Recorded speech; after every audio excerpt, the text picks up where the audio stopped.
নমস্কার বন্ধুরা, স্বাগতার দুনিয়াতে সবাইকে ওয়েলকাম জানাই। আজ বানাবো এঁচোড়ের কালিয়া। গরম ভাতে দুপুরবেলা তো জমিয়ে খাওয়া যাবে। এছাড়া অনুষ্ঠান বাড়িতেও এভাবে এঁচোড়ের তরকারি বানালে দুর্দান্ত হবে। চলুন ভিডিওটি প্রথম থেকে শেষ পর্যন্ত আপনারা দেখুন, আশা করি খুব ভালো লাগবে।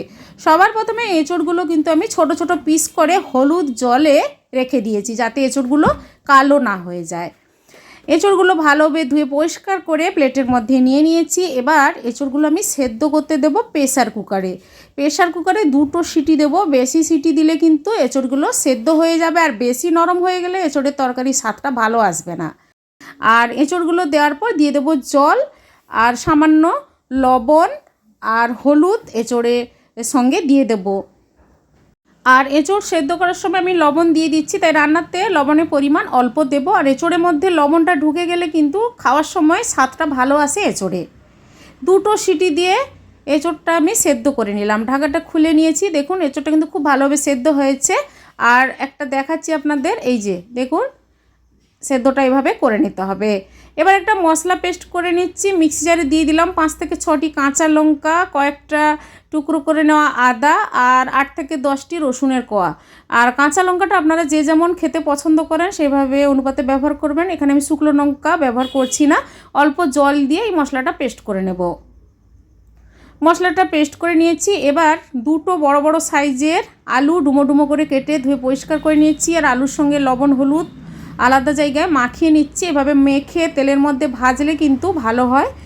আর আলুতে অনেকটা পরিমাণ জল থাকে, জলটাও বেরিয়ে যায়। কিছুক্ষণ আগে আমি মাখিয়ে রেখে দিলাম। তারপর গ্যাস অন করে কড়াইয়ের মধ্যে সর্ষের তেল দিয়ে তেলটা গরম হয়ে যাওয়ার পর আলুগুলো ভাজতে দিয়ে দেব। গ্যাসের ফ্লেমটা হাই টু মিডিয়াম করে রেখেছি। আর কিছুক্ষণ টাইম দিয়ে আলুটা ভেজে নেব। আর এখন তো নতুন আলু, আর ভেজে নিলে রান্নাতে তাড়াতাড়ি সেদ্ধও হয়ে যায় আর কালারও হয় দেখতে। আলুগুলো ভাজা হয়ে গেছে, তুলে নিয়েছি। এবার ওই কড়াইতে দিয়ে দিলাম আরও কিছুটা পরিমাণ সর্ষে তেল। আর 2 থেকে 3টে শুকনো লঙ্কা, 2টো তেজপাতা, গোটা গরম মশলা, লবঙ্গ, দারচিনি, ছোটো এলাচ দিয়ে দিলাম। আর দিয়ে দেব গোটা জিরে 1 টেবিল স্পুনের মতো, আর 5 ফোড়ন দিয়ে দিলাম 1/2 টেবিল স্পুনের মতো। এবার তেলের মধ্যে এই মশলাগুলো নাড়াচাড়া করব কিছুক্ষণ, আর সুন্দর একটা গন্ধ বেরোবে। তারপর কিন্তু দিয়ে দেব 2টো বড় সাইজের কোচানো পেঁয়াজ। আমি পেস্ট না করে এখানে আমি পেঁয়াজের পরিমাণটা একটু বেশি দিচ্ছি স্বাদটা ভালো আসার জন্য।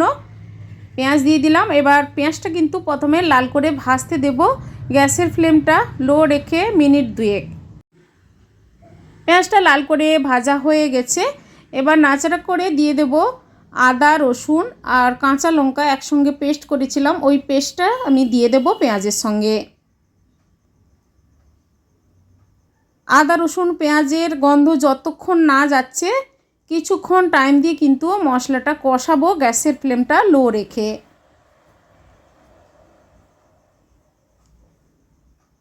আর মশলাটা যত ভালোভাবে আপনারা কষিয়ে নেবেন ততই কিন্তু এঁচোড়ের স্বাদ ভালো আসবে। আদা রসুনটা ভালোভাবে কষিয়ে নিয়েছি। এরপর দিয়ে দেব 2টো বড় সাইজের টমেটো, ছোট ছোট করে টুকরো করে দিয়ে দিলাম। আপনারা চাইলে পেস্ট করে টমেটোটাও ব্যবহার করতে পারেন। এবার টমেটোটাও কিছুক্ষণ টাইম দিয়ে নরম করতে দেবো এই মশলার সঙ্গে। টমেটোটাও ভালোভাবে নরম হয়ে গলে গেছে। এরপর দিয়ে দেব কিছু শুকনো গুঁড়ো মশলা। কাশ্মীরি লঙ্কার গুঁড়ো দিচ্ছি কালারটা ভালো আসার জন্য। আমি শুকনো লঙ্কার গুঁড়ো ব্যবহার করিনি, কাঁচা লঙ্কা পেস্ট দিয়েছি। আর জিরে গুঁড়ো, ধনে গুঁড়ো 1 টেবিল স্পুন করে দিয়ে দিলাম। আর হলুদ গুঁড়ো দিয়ে দেব। এবার এই মশলাগুলো আবারও নাড়াচাড়া করে নেব। করে নেওয়ার পর অল্প পরিমাণ জল দেব যাতে মশলাটা পুড়ে না যায়। আর যেহেতু গুঁড়ো মশলা দিয়েছি তার জন্য আমি 1/2 বাটির মতো জল দিয়ে মশলাটা আরও 1 মিনিটের মতো ভালোভাবে কষিয়ে নেব। এরপর দিয়ে দেব এঁচোড়ের তরকারির স্বাদটা ভালো আসার জন্য 1 টেবিল স্পুন চিনি দিয়ে দেব। আর আস্তে আস্তে করে দেখবেন যে মশলা থেকে তেল ছাড়তে শুরু করছে, তাহলে বুঝবেন যে মশলাটা ভালোভাবে কষানো হয়ে গেছে। এই যে তেল ছাড়ছে। এরপর কিন্তু আমি দিয়ে দেব সেদ্ধ করে নেওয়া এঁচোড়। সমস্ত এঁচোড় দিয়ে দেব। আর দিয়ে দেব ভেজে রাখা আলু। আর আলুটাও দিয়ে দেব এখন, কারণ আলুটাও সেদ্ধ হয়ে যাবে আর এঁচোড়ের সঙ্গে কষানোটাও ভালোভাবে হয়ে যাবে।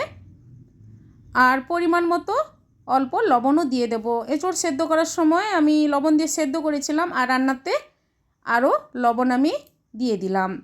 দিয়ে এবার গ্যাসের ফ্লেম লো করে নাড়াচাড়া করে ঢাকা দিয়ে আরও 1 মিনিট রেখে দেব। 1 মিনিট পর ঢাকাটা খুলে দেখুন ভালোভাবে এঁচোড়টা কিন্তু কষানো হয়ে গেছে। এরপর দিয়ে দেব জল, আর জলটা আমি উষ্ণ গরম জল আলাদা পাত্রে করে রেখেছিলাম, ওই জলটা দিয়ে দেব। স্বাদ কিন্তু ব্যাপক আসবে। এবার নাড়াচাড়া করে গ্যাসের ফ্লেমটা হাই করে মিনিট 5 ফুটতে দেব। আর এঁচোড়ের গ্রেভি আপনারা যে যেমন খেতে পছন্দ করেন সেইভাবে অনুপাতে জল দেবেন। সবার লাস্টে দিয়ে দিলাম গরম মশলা গুঁড়ো। গ্যাস অফ করে দিয়েছি। এবার কিছুক্ষণ রেস্টে রেখে সার্ভ করে নিচ্ছি। বন্ধুরা, এইভাবে এঁচোড়ের তরকারি বাড়িতে একবার বানিয়ে ট্রাই করে দেখুন, গরম ভাতের সঙ্গে খান, অসাধারণ লাগবে। আজকের এই রেসিপিটি কেমন লেগেছে কমেন্ট করে অবশ্যই জানাবেন, লাইক করবেন। আর আমার চ্যানেলে নতুন বন্ধু হতে চাইলে আমার চ্যানেলটি সাবস্ক্রাইব করে নেওয়ার অনুরোধ থাকলো। বন্ধুরা, পাশে থাকা বেল আইকন প্রেস করবেন। আমার চ্যানেলে যখন কোনো নতুন রেসিপি দেব আপনাদের কাছে নোটিফিকেশান খুব সহজে পৌঁছে যাবে। সবাই ভালো থাকুন, ধন্যবাদ।